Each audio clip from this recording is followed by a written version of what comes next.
Hey all, welcome to the Gen X Gamer Gaming Podcast. We are excited to be here with another edition of our Gen X Gamer News Update with exciting stories that we know you want to hear. I am here, Kid Aquarius, your host, along with my co-host, Nightshade. Welcome, Nightshade. All right, thank you. We're here mask-free per the CDC. Oh, we're always mask-free inside. But we're moving on to newer days. But gaming continues one way or another. It's true. It's true. And Nightshade out in California. I'm inland a little ways, but luckily we were able to meet up last week and even get in a little board gaming action with Dice Throne. That was fun. A little R&R much needed in this wild pandemic. It's online gaming is wonderful, but actually being with other people is priceless. That is correct. Hey, so today with the gaming news update that we are going to do, just as a reminder, what we love to do is we call it Gaming News in a Minute because each one of us will present 3 separate stories, and we have 1 minute to present the story, and then we'll have a little dialogue after each story, a little back and forth about just about the story in itself and some thoughts. A lot of fun, and we pick out stories that we think, maybe aren't necessarily like the big headline, huge stories, but maybe ones that you would be interested in hearing. And by the way, if you are one of our podcast subscribers, then if you go to the description in your podcast platform, you can see a link to the YouTube videos as well if you want to check it out on YouTube. And if you are a YouTube watcher and you enjoy podcasting and want to listen to us in the podcast format, there will be a link there as well. Regardless, we want to invite you to subscribe and to like and to share with your friends. Sharing is caring. And it's our favorite time of the week. It's time for Gaming News in a Minute. Here we go.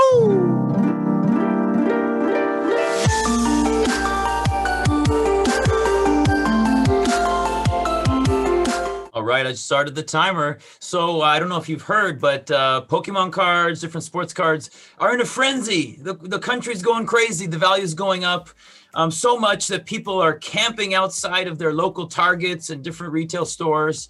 And they run in, try to get whatever's not sold out. And people are getting in violent altercations. Someone said they pulled weapons. All kinds of crazy things are happening. So Target around the country has announced they are temporarily suspending Pokemon cards, all other sports cards, because it's just too dangerous, for the health and safety of their guests and employees. Cards are up 6 times their value from last year. People are doing anything they can to get a hold of these cards. They're going through all their old packs. Even the professional kind of card qualifiers, quantitators are out stopping because they're overwhelmed. Corey, what is going on here? Have you ever heard anything about this?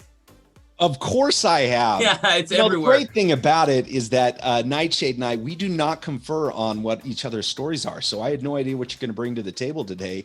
And that story right out of the gate, I mean, that is like a Gen X Gamers place, right? Cards, it all started way back then when we were kids. And I am definitely a card collector. In fact, my local game store knows that every single time a new edition of Pokemon or Magic comes out, that they automatically enroll me to give me a box before it comes. So yes, in this last edition of Pokemon Sword and Shield with, I think it was battle something, I can't remember, but I got my box, I went through it, I opened it, set aside all of my winners, and I do the same thing with Magic, and now I've added one more, and that is Flesh and Blood, which, by the way, I just pulled a $1,200 card from a first edition Flesh and Blood, which is a card game out of Australia.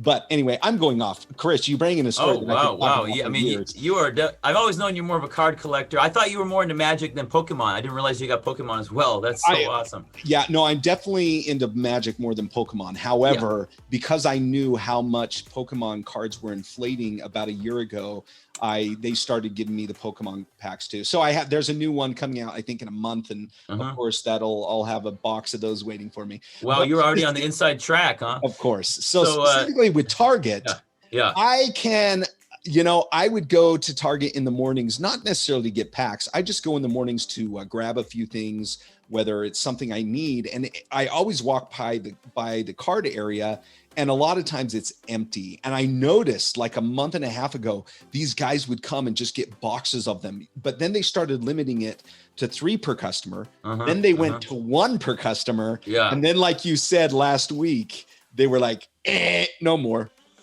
Yeah, I mean, I never imagined outside of a Friday special sale that people will be camping outside of anything. And for Pokemon cards and other things, it's unbelievable. But this year is the 25th anniversary of the franchise of Pokemon. And so there's a lot more special things coming out, adding to the frenzy. It's 21 years, 1999, when Pokemon cards started being sold in America. As part of the commemorative excitement, they started having Pokemon cards in cereal boxes and in McDonald's Happy Meals. And maybe they're stopping it now, but I've heard that people are ripping open all the cereal boxes that had them in the store and just taking the card out. Every Happy Meal gift has been sold out for a long while, and it's just maddening. But with cards going 6 times more, people losing their jobs or trying to find money, doing whatever they can. I'm sure that's just adding to it. Sure. Great story. Okay, my turn's up. You ready? Right, on to you. Okay, start the timer. Right. Okay, so Destiny 2 has a new season that just started a week ago. It's called Season of the Splicer, and I am a D2 fanatic at this point. And with Season of the Splicer, the Vex have invaded, and you're joining forces with, well, an old foe. Surprise, surprise. It's another old adversary that is helping out. Admittingly, I was a little bummed when I saw the trailer. It looked like I was stepping into the world of Tron a little bit. It felt for a moment like I was jumping genre, as if it didn't have a place in the world Bungie had created. However, the strong tie into the Vex's AI background allowed for some innovation here, and the obstacle course style format to the new override mode is fresh and new. While they took the same pattern from the previous season and applied it to this one, both in story, mechanics, and content, there's still enough new ideas to draw me in and cause. Wow, and here I thought I was waiting for your Destiny 2 wildness to cool down a little, but they do a great job of, right when you've gone through all the content and everything, something new is coming out, and it's always fresh.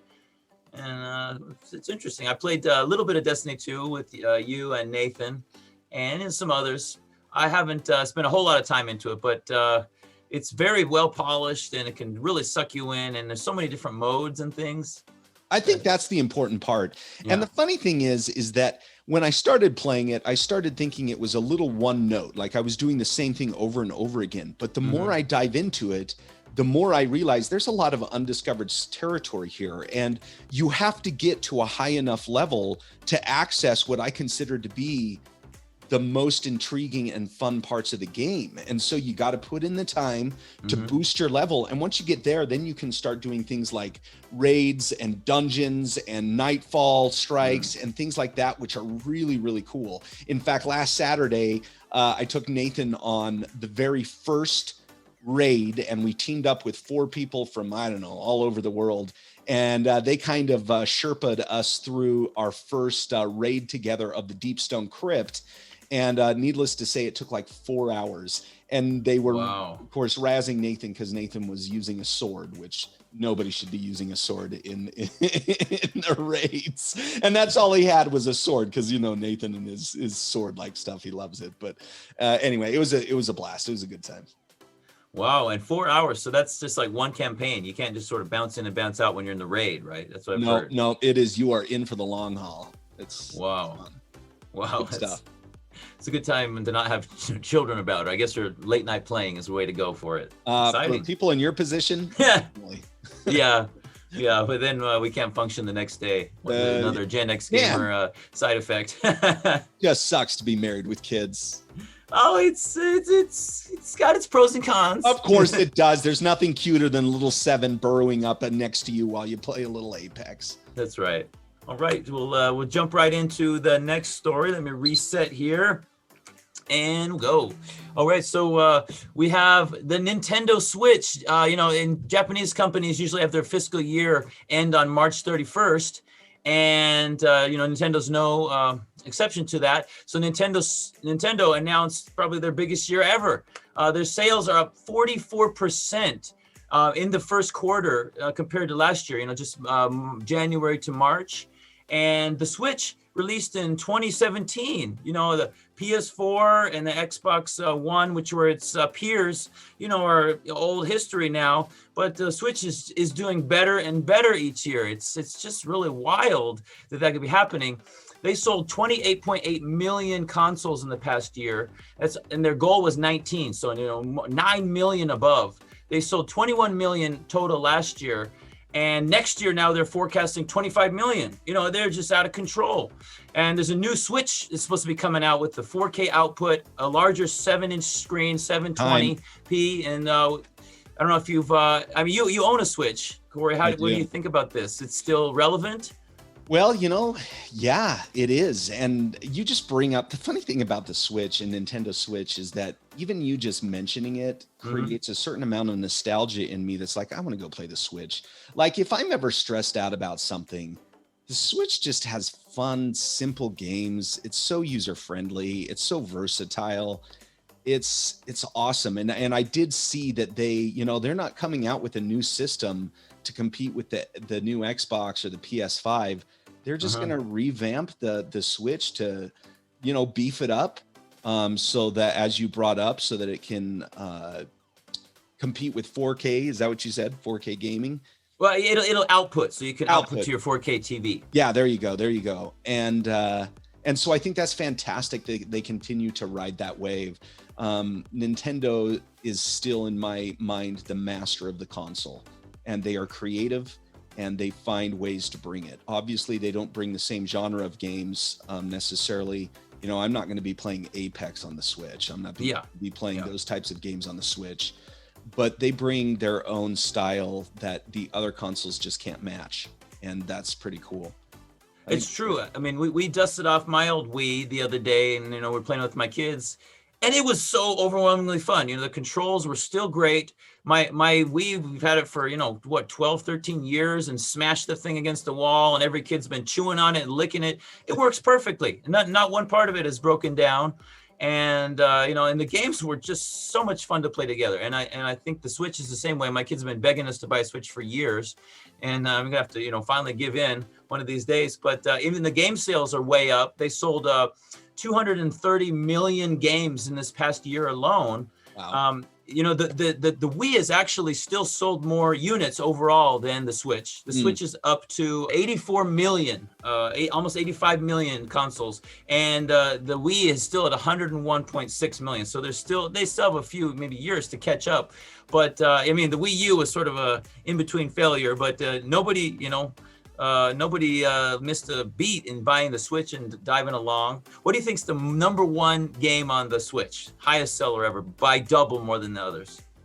Oh, well, it has to be Animal Crossing. It is Animal Crossing. In the past year alone, that thing has, just been out of control. And then it's Mario Kart 8 Deluxe, Super Mario 3D All-Stars. I think this is the past year, the still big ones. And then the next year, we're looking for Miitopia in May, Mario Golf Super Rush, which we covered, Legend of Zelda Skyward Sword HD, Pokemon Brilliant Diamond, and Pokemon Shining Pearl. Yep. They're recording more of the same old thing, but people are just buying them like crazy still. Yeah, they always add fun elements to it. And like I said, there's a certain amount of nostalgia that's attached to it. And so, you know what, I want to jump in and try that again. I read a review on the Mario Golf just barely this morning. And, it's kind of like it just keeps drawing you in. So I think it's great. It's fantastic. Sweet way. Yeah, and their profit is just out of control. Last year they made over $16 billion in sales, almost 1/3 of that, $4.4 billion in profit, and so they are just on the up and up like never before. And for those Gen X gamers that cannot possibly understand why Animal Crossing is the number one game, there is actually a Gen X Gamer podcast episode on Animal Crossing. So go back, look through the library, and I will take you in depth into the scenes I speak with some of my nieces that are in their teens to talk about how Animal Crossing has changed their lives. So the true experts. And I loved that podcast. It really brought me into a different mind frame of why some people are gaming that are maybe a little different than you and me. Amen. And since we're on the subject of youth, it's time for my second story. Start the clock. All right. Okay, so the role of gaming in lives continues to evolve, and I smile at how mainstreamed it has become. We live in a day and a time where you really almost can be anything you want to be. And if you are willing to put in a little time and effort required, there are now currently 10 universities in North America that offer gaming scholarships, full ride scholarships. So if you are an elite amateur gamer out there, you can go to college and scholarship and continue to develop your skills.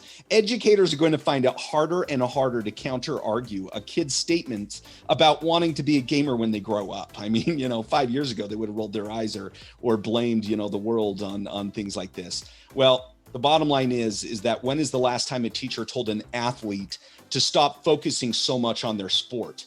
I'm sure that doesn't happen a lot. Esports has redefined the future of gaming as a career. A lot of dollars flow into it, and it's a legit future any kid out there can go into if they want to. And the great thing is, you don't even have to be great. If you're just kind of funny or you comment, even if it's your bloopers, people seem to love it. And I've been trying to get into the YouTube world and building, for your followers and interacting with them. And it's really a job, and it's a whole nother thing, but it's a great way that people can bring out their creativity. I know some people might get the burn if you're just 12 hours a day playing the exact same game, but you have to be creative with it and have fun. I think if you're having fun and really get into it and get lively, it's a exciting career, and probably make more than a lot of lawyers and doctors these days. Totally. So outside of esports, what I hear you mentioning, Nightshade, is just kids getting on and streaming and watching streamers and watching gameplay. Mm-hmm. I mean, for you and I, we were watching The Simpsons or episodes of whatever show on TV. Our kids nowadays, they get on YouTube and they watch games. They watch gaming. Yeah, I mean, it's just a few years ago where I thought I would never sit down and watch somebody else play a video game. It's, just the idea of it sounds like, well, I can play video games. Watching video games is for people who maybe can't afford a system or something. But then, first when I got into was Rocket League, and then I was like, oh my gosh, it's not like anything I've ever done in the game. And even if you're not a top player on esports, just talking to people about your favorite players is now a legit channel. Yeah. All you have to do is be dedicated to some part of it. And Cutie Pie really, really broke that ceiling and made it what it is. So good for sure. And I mean, I love to play Apex, but I also love to watch the series, and you learn a lot from the people. It changes the way you play. But a game that you love, having superstars that can do amazing things, and following them and learning the teams and the dynamic. It really is just such a fun world. And a lot of people, maybe they're not into sports, traditional sports on TV, but they've kind of been pushed out of that world. But the gaming and esports universe gives a whole new slice of life for people to be part of that, culture of rooting for your team and going and gathering with people and, getting into it. So, amen. You're up, bro. Fantastic. All right. So the last one is actually something I don't have much experience with, but the new game Fable 4 is been announced about a year ago, but now we're getting some more of the details. It's looks like it's going to be an Xbox exclusive. We talked, about Xbox buying up Bethesda and all these other studios. This is going to be, in the line. It's going to be day one on the Game Pass, so you don't even have to buy it. All you have to do is do their streaming service, and you're going to get this game. It's one of the most anticipated open world RPG games right now. And I know, the first one came out 2005. And the second one, 2008. And those first two are sort of like the golden two. And for a lot of people, it was their gateway drug into the fantasy universe, and to role-playing games and other things. And they do it in a way that's very funny, has its own unique flavor. The third one came out in 2010 and went a little more into the future. This one's going to take it back into that medieval fantasy route. And they've got a really strong people, about 200 people on the team, and it's going to be big. What do you think? I think you have great choices and stories today. I mean, I'm a Fable lover, and I tell you, I think I've even mentioned this before. When it comes to Luffy, Nathan, he would name that as his favorite game of all time, probably. Oh, really? Fable, I mean, I finished Fable 1, Fable 2. I couldn't get through Fable 3. They kind of missed the mark with that. So I'm really excited for them to bring it back. So excited for them to jump into it. And I would be surprised if we do not have a future podcast just on Fable to talk about the franchise and what it is. And I have a feeling that once you start jumping into it, I can definitely see you and your 4 kids geeking out together and living that adventure as a family unit. It's friendly that way and a lot of fun. Yeah, for sure. Because like I'm at the age where it's like now with my kids at the age, it's like I got to give them the fantasy sci-fi bug, make it grow and be part of their life, because that's been such a huge thing for me. And there's probably no better entry into the world than Fable 4, trying to get them off of Roblox. There's a lot of exciting things on Roblox, but to really like get into other things and also start reading books and, expand their imagination in that sense. So. Well, I think Fable will be the perfect gateway drug to that. So that's fantastic. Speaking of giving gateway drugs to kids, just kidding. My last story isn't about that, but it is about fantasy. And I actually chose this background on purpose because of the last story I want to give you. So start the timer. Here we go. My last story, Dungeons & Dragons 5th edition has finally released a book on Ravenloft, one of the most infamously popular settings for any role player to visit. Ravenloft provided a darker twist on the fantasy adventure setting. With every new edition of D&D, there will always be new source materials created for donning your magical items, freshening up your book of spells, and finding the lich, vampire, or witch that is plaguing mankind in the world of Ravenloft. And this time, by the way, with the new book just being released, this is a spoiler, so if you're a player who doesn't like surprises given away, then it's time to turn this off right now. But this new source material for 5th edition of Dungeons & Dragons Ravenloft will have players fighting literally a brain in a jar. Always a lot of fun. I'm assuming that this hive mind is probably controlling all the zombies, skeletons, and wights out there roaming the countryside in an effort to bring it into deconstructed corpses to perhaps build the perfect body. Don't know for sure, but that's my speculation. Chris? Oh, gosh, Ravenloft. I mean, I'm so glad. I mean, they've been creating all kinds of brand new worlds, Eberron, and different things we didn't have when we were younger. But Ravenloft was sort of our, way in. It was the gateway to Gothic horror and bringing, Strahd von Zarovich, the scariest, sort of Dracula in the D&D world, into your life. And then, you're actually gaming and talking with this person and being part of it. And all of the spooky movies you grew up with, it's like this was the way you could get in and be part of those movies. And I'm very excited that this source material is going to be out for the 5e edition. And it's going to be just fantastic. I know. It's time to take up the mantle again. It's been a good year since I've role played. I've been a little bit on hiatus, but gosh, I miss it. It's time to jump back in. And this is a good one to turn the lights off, put on some candles, freak each other out a bit. It's like you don't have to wait for Halloween. The Ravenloft, handbook is out. You can scare yourself silly this weekend. Exactly. Your buddies. Okay, Nightshade. So those are our stories. What do you think? Good episode? Great stories. Yeah, that was fun. Oh gosh, I can't wait to jump on again. It's these stories. It's sometimes if you don't talk about them, you don't engage with them, you don't know about them. And so, please give us some comments. Join our community, and let us know what you're thinking. Subscribe. Okay, guys, thanks for being with us, and we will see you next time.